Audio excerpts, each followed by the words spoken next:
ఇన్ని ఇల్లులు వెతికినా ఒక్క ఇల్లు కూడా దొరకలేదు ఏంట్రా అనుకొని మా వారు విసుకొచ్చి ఆఫీస్కి వెళ్ళిపోయారనమాట. సో వెంటనే బ్రోకర్ కాల్ చేసి సార్ ఇల్లులు దొరికాయి చూద్దురు రండి అనగానే ఆఫీస్ నుంచి డైరెక్ట్గా వెళ్ళిపోయి మా వారు ఒకరే కొన్ని హౌసెస్ అయితే చూసేసి రావడం జరిగింది. అండ్ వెంటనే నెక్స్ట్ డే మార్నింగ్ మమ్మల్ని తీసుకెళ్ళి చూపించారనమాట.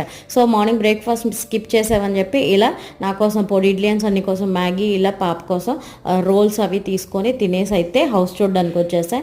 అండ్ కొన్ని హౌస్లు అయితే చూసాం కానీ అందులో మేము ఒక హౌస్ని అయితే సెలెక్ట్ చేసాం అనమాట. సో ఏ హౌస్ చూసామంటే త్వరలో వీడియో రాబోతుంది. అండ్ మొత్తానికి ఇన్ని హౌసులు తిరిగి చాలా టైర్డ్ అయిపోయామని చెప్పి బుడ్డదాని దగ్గరికి అయితే వెళ్ళాం అనమాట. సో మొత్తానికి బుడ్డదాంతో కాసేపు ఆడుకుంటే కాస్త రిలీఫ్ అయ్యాము. అండ్ మాతో పాటు వచ్చేస్తానంటే ఇలా రోడ్డు మీద పరిగెట్టుకుంటూ వచ్చేస్తూ ఉందండి. అండ్ అక్కడ నుంచి మా వారి ఫ్రెండ్ వాళ్ళ ఇంటి దగ్గరికి వెళ్తే పక్కనే ఈ కిరాణా షాప్లో ఈ చిన్ని తాటాక్ చేపల్ని ప్యాకెట్లలో అమ్ముతుంటే భలే అనిపించింది. నేను ఒక 2 ప్యాకెట్స్ తెచ్చుకున్నాను. అసలే వర్షం వేడి వేడి అన్నంలో చేపల కూర.